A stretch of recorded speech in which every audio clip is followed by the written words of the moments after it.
Written in poetic style, In the Beehive introduces the young and the young at heart to one of nature's best kept secrets by revealing what takes place in and around the busy beehive. Journey with us as we discover the story behind the book entitled In the Beehive: The Regal Queen, the Lazy Drone, and the Busy Worker Bee by Mrs. Andrea Flax. For the Department of Information and Public Relations and the Department of Culture, I am your GIS host, Sanjay Greenwich. Joining me today, I have Dr. Catherine Smith, who is the Director of Culture. And of course, as always, it's a privilege to have Mrs. Flax here with us. Welcome and thank you for joining us today. Thank you, and thanks for having us also. Okay, great. And congratulations to you. Let me just say that from the outset. Thank you. You're welcome. And Dr. Smith, I'll just start with you so we can get a bit of background about what the department does and so on. So can you tell us some information about the book launch program and the role of the department and how interested authors can partner with the department? Okay, I'm going to first mention that the book launch program is one of the more long-standing programs of the Department of Culture around the literary arts. Of course, recently, I think in 2020, we managed to establish the Poet Laureate program, a national poet. In 2021, I think we worked with HLSCC on the Literary Arts Festival that we now have Right. on developing that. But we've always done this book launch program, which is quite a popular program now. We partner with authors in different ways. For example, some authors already have a wonderful event planned, I think or are doing wonderful things like Mrs. Flax is going to be doing, or they have a bigger event planned. And really what they want is more promotion. So working with GIS, yourself, and the team, we try to get that promotion. I think it's done. It gets the word out. When we work with the book launch program, we do like the press release. We have the press release. We have the flyer that goes out. Of course, we have this interview and anything else. I think we've added some announcements on the radio now. Remember Right. we talked about that? Right. Yes. So we just try to really promote it. We kind of work on their programs, their invitations. It's what they want. Now, the author is responsible for drafting the program, but we can work with that. So if they need help with drafting the program, we do that. But if not, we just look it over. So it's a sort of collaborative, Right. flexible arrangement according to what the author needs. The authors typically need to arrange for their location and sound system and things of that nature. But again, if they want to use one of the government-related locations, we arrange that as well. So overall, I think that we can say that it's very much a collaborative process, with everybody understanding what we're going to do and what the author's going to do, but it can be flexible according to what the authors need. Okay, thank you for that information. But my question is, as it relates to aspiring writers, are there any provisions or initiatives in place by the department to kind of help them along, or must I come already with the book in hand? Okay, so we have received so many calls about persons who want help editing, etc., but we don't have that capacity. So the things that we, as yet, or we don't have that capacity, but the things that we encourage people to do, find a mentor who is already an author.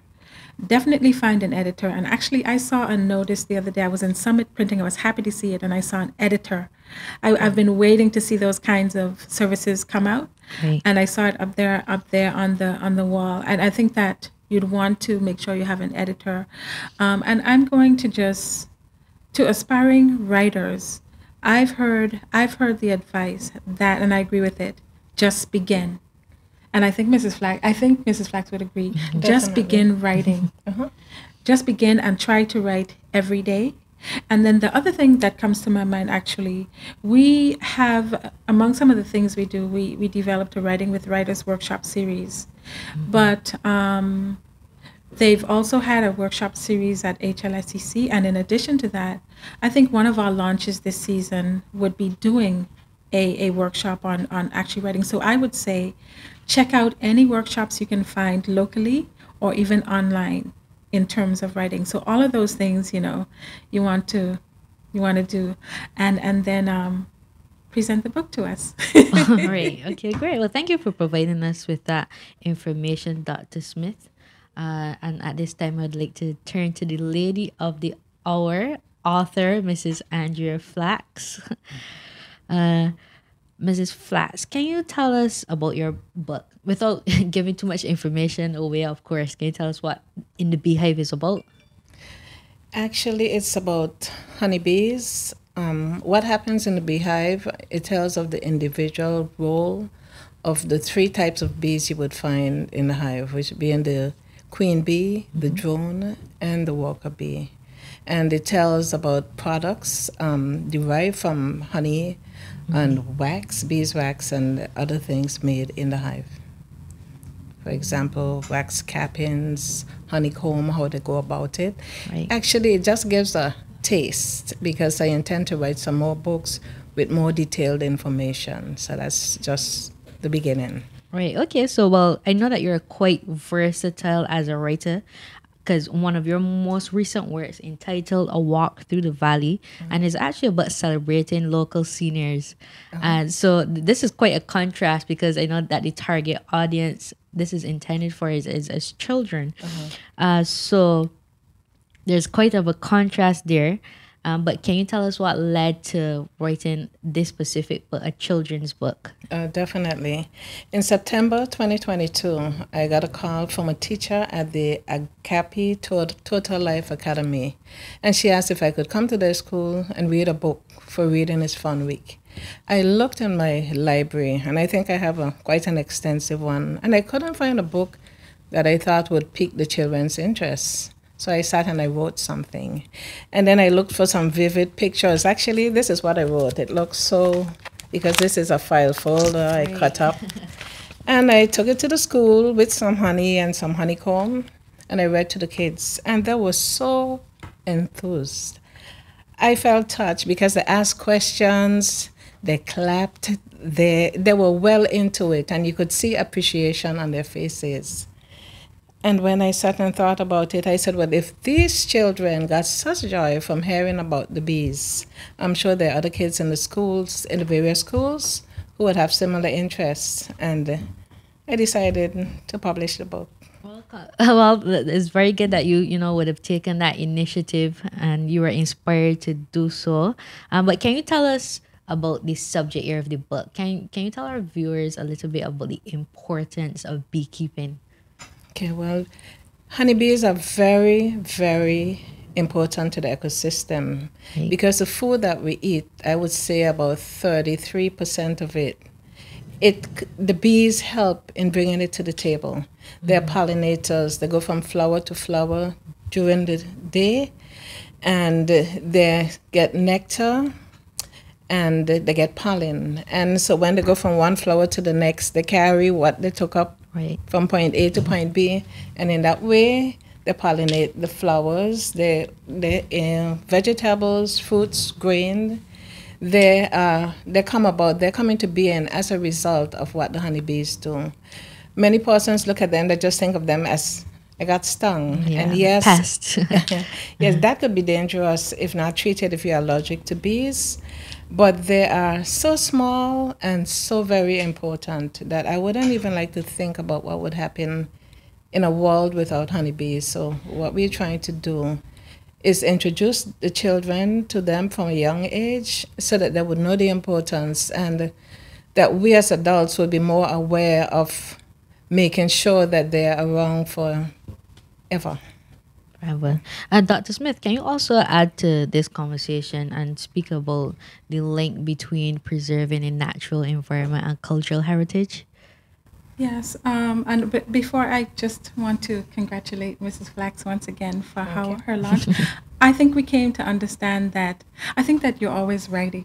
I think, or you're always working on a project because this is now, I don't know which this is quite a number. This is the The fourth or fifth. And there's another one with the publishers right now, so that would be the sixth this Wow. year also. I will always be excited about what's coming from you because Thank you. you referred to the versatility. So I just wanted to say that yes, we're interested in the environment, also an appreciation of our environment and the natural surroundings at the Department of Culture. So it's just wonderful to have this particular book and its subject matter. The last book I think was also about the natural environment. So and then to have this follow. I really like the way that has flowed, but I think I wanted to be a little bit specific about that question because just if you can give me just a second. Sure. Okay. Because we do have a policy that guides us since last year, and I always kind of like to get that in. And I'm going to reference policy 3313. The government of the Virgin Islands will support, this is the Virgin Islands Culture and Heritage Policy 2023. And where is it accessible? It's, I think the draft might be on there. I don't know if we probably have. Did. Mm-hmm. And we're going to post, I think, because the 1 year, I know we've had talks, the 1 year anniversary, 1 year review, because 1 year has been since it's been Launched, yeah. Approved by cabinet. So we want to talk about doing something. I think that's coming up in the third week of April. So we'll make it available and talk about the things that have happened in relation to that. And it says we'll support efforts to protect the environment. Okay, ensuring that traditional knowledge is integrated into modern initiatives while acknowledging that the environment is critical to culture and that there is an interdependence between human beings and the environment. So you can see that this book is That's right. almost perfect for this kind of, so, it just fits. All right, so there you have it. A reminder to us all to be, very good stewards because the natural environment underpins every other aspect of our lives. So thank you for that intervention, Dr. Smith. And now I'll turn again to Mrs. Flax. Now I know that the book is written using a poetic style.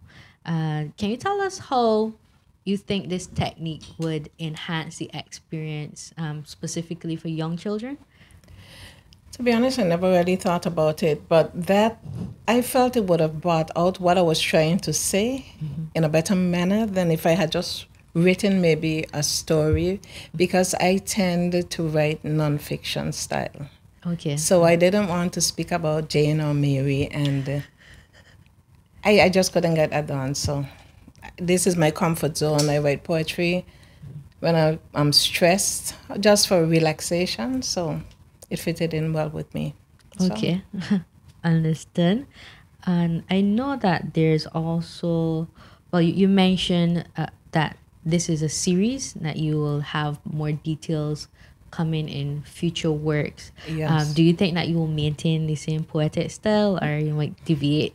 No, I wouldn't, because it's going to be much more detailed. Okay.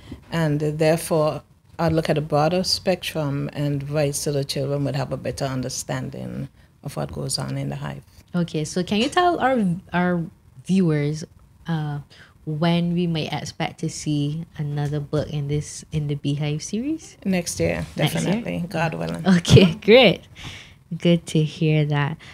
Recently, over the weekend, actually, I was having a discussion with my friends, and they were talking about the absence of the principles of right and wrong from children's entertainment. Like what they consume nowadays, increasingly you don't see like any moral teachings. But I know that your book emphasizes some of these things. So can you tell us a bit about some of the moral lessons children can garner from your work? Well, for one, children have, with self-awareness, it will build them up in that area because they're small and they might think that they're insignificant. But Right. a little bee, if you had to lift a hive, a super with bees, it's very heavy. And it shows that they're small, but they produce a lot. So children can apply that also. The book also speaks about their strength in unity And to see that the bees have their individual roles, but when they come together, they produce much, they do a lot. Even us as adults in our various communities, we could look at that as a framework. And if we work together, we can accomplish so much. Those are just two, of the areas that they can build morals from. Okay, right. So that's quite multifaceted. So you could get entertainment, you can learn about bees, but you can also learn about the importance of teamwork and collaboration. Definitely. Great. So I know also that you have some plans to tour the schools to do like exhibits and so on. Can you speak about that? Like what can children expect?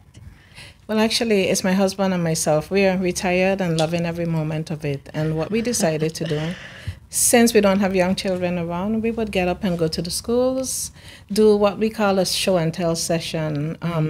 It's not about promoting our honey or promoting the book. It's just giving back to the community. So as recently as this morning, we went to a school at 8:30. We have done a few, and we have been so well received. You would go and, little children, they make noise. Yes. And you start to speak, and there's silence. And I read the book for them. And then my husband, he is a beekeeper with just about 45 years experience. And he speaks to them from the heart, tells them exactly what happens in the hive. He carries whatever he has. He has his bee suit, honey, wax cappings, beeswax, whatever, so that they get a taste of it up close and personal. And speaking about taste, he gives them honey. We have little spoons we dip out a bit, and they're able to taste it. Yeah. Wonderful. So they enjoy it immensely. Great. So you started. So when did you start? Was it the first day that you visited the schools? We went about a week ago and today, and we have others in the pipeline. And what I would say, if there are any schools out there, private school, public, whatever, just give us a call and we would arrange to come to the school. It takes maybe a little less than an hour for us to give a good presentation, but it's what we enjoy doing and we're having fun with it. Are you open to visiting offices as well? Yes, the sky is the limit. Okay, great. Definitely. Good to hear. Okay. Dr. Smith, I think there's an appropriate junction to tell us about the culture and heritage policy again, specific to the advancement of cultural education. She would have mentioned going into the schools and so on. So can you tell us about the culture and heritage policy and strategy, and tell us what strategies are currently in place? Okay, so in terms of the policy and strategy, which is heritage and cultural, I think one of the longest set of strategies belong to culture and education. So it doesn't just focus, of course, on the cultural arts and the creative arts and cultural heritage, but also on integrating culture across sectors. And so with that, education would be one of those most important collaborations. And the focus is on working through the different levels, from primary, secondary, tertiary. And I don't think we could forget the importance of pre-primary. So that we have, I'm just remembering setting up exhibitions at Elmore Stout High School during International Museum Day activities, when they were over at the old Clarence Thomas. And of course, we did a set of introduction to virtual museums in the BVI. I remember one year we took 6th graders of the schools through those virtual, that was really fun, through those virtual museums, like a story style of the museums here. So there's always an activity. Even right now, we are working with tertiary level with HLSCC, or the Virgin Islands Studies Institute, and we work with them all the time on a very informative booklet for the upcoming 70th anniversary of Emancipation Festival. Right. So it's pretty much in, we have strategies that we're working with practically all the time. We have been working on a cultural donation, book donation program with that, which we wanted to be periodic. We really curated a list for primary and secondary, which we would donate to the libraries of schools. And through those books, we can teach Virgin Islands. We can immerse our children with this book is a great example, and the last book in Virgin Islands culture and heritage. And so hopefully we'll work more and more with that. With the ministry, which is a great partner, Ministry of Education, in terms of not just donating the books, but when we looked at the books, the spectrum of our heritage and our culture would be told, because we have so many authors. Right.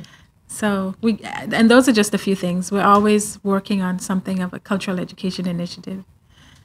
Great. And as you mentioned, it would also relate to the strategies outlined in the policy. Yes, I think on Wednesday I actually have a meeting at the Elmo Stout High School. That one is about the curriculum that they're working on expanding for teaching Virgin Islands history at the high school.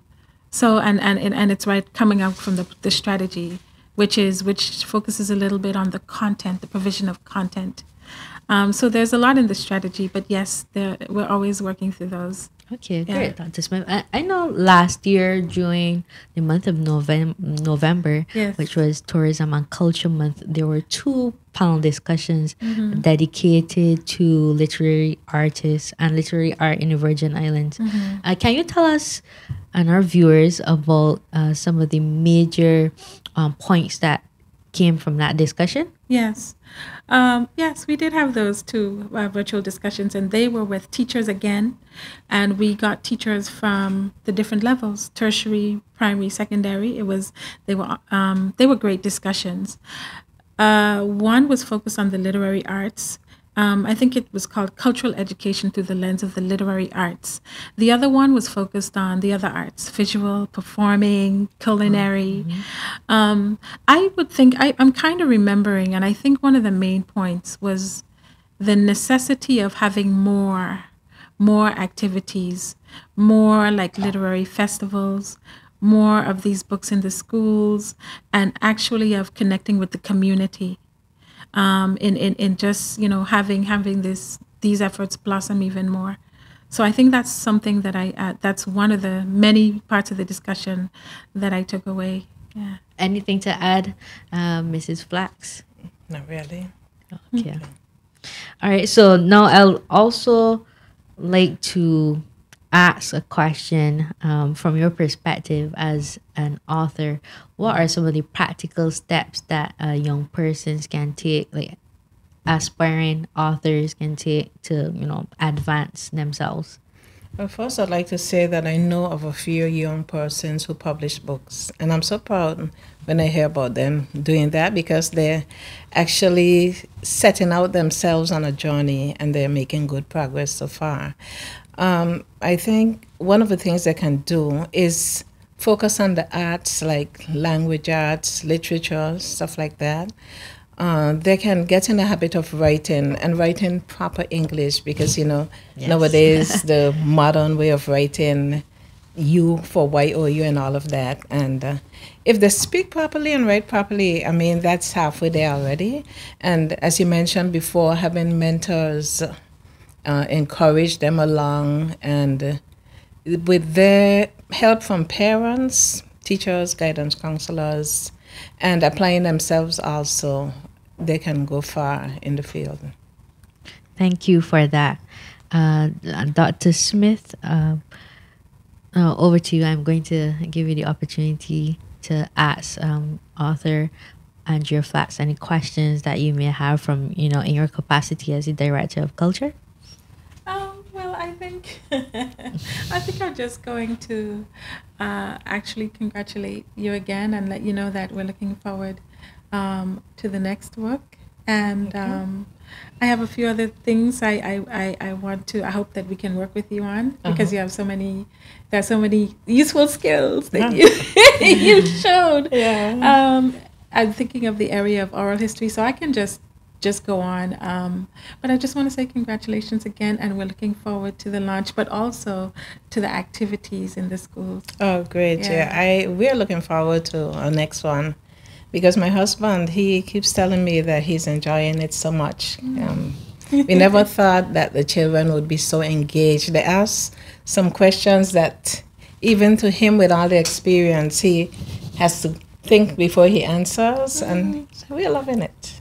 Great. So it's a learning experience for both parties Yeah, engaged. Yeah. definitely. This morning, actually, the headmistress, she said she had learned so much just listening to us. So it's doing good, and the bees are coming to the forefront because persons also, they may have a hive around their property, and they spray them with pesticides or insecticides, or they burn them out. And what we should be doing is like planting trees and doing whatever we can to ensure their existence, and bringing them to the forefront. It's a better chance they have of existing. Now, I mean, the drought is a problem right now because they don't have much water. And even last year, so many of them died because they couldn't get water. But hopefully it's going to rain a bit more this year. Okay. So now, before we close, can you give us some information about the book launch and also tell us where we can purchase in the Beehive? Okay, the launch is going to take place on Friday, the 5th of April. It's going to be at the Department of Youth and Sports. That's in the Ward building on Wickhamski, in the conference room. It's open to the public, and we hope that persons would come along. And the other question, where we can purchase, yes. It's going to be available at Nook, and I always walk with a bag full of them. And by calling, emailing Virgin Gold VI or telephoning me at 499-2103, I can bring the book to your doorstep. So. Okay, great. So books are accessible, and will they be at the launch as well? Yes, available for purchase. There will be. Okay. So remind us of the you told us the date and the venue. What time is it? It's going to be at 11 in the morning. Okay. And again, it's on Friday, the 5th of April. Coming. So remember the date, April 5th at 11 a.m. At 11 in the morning. Okay. Right. Well, I think that at this time, we have all learned so much about the importance of beekeeping. So I would like to thank you, Mrs. Flax, for your time. It was nice having you here, and looking forward to the launch as well. Thank you for all the information, Dr. Smith. As usual, it was a privilege to learn about, the relationship between cultural education and the importance of preserving the natural environment as well. So thank you both. And for the Department of Information and Public Relations, I have been your GIS host, Sanjay Greenwich.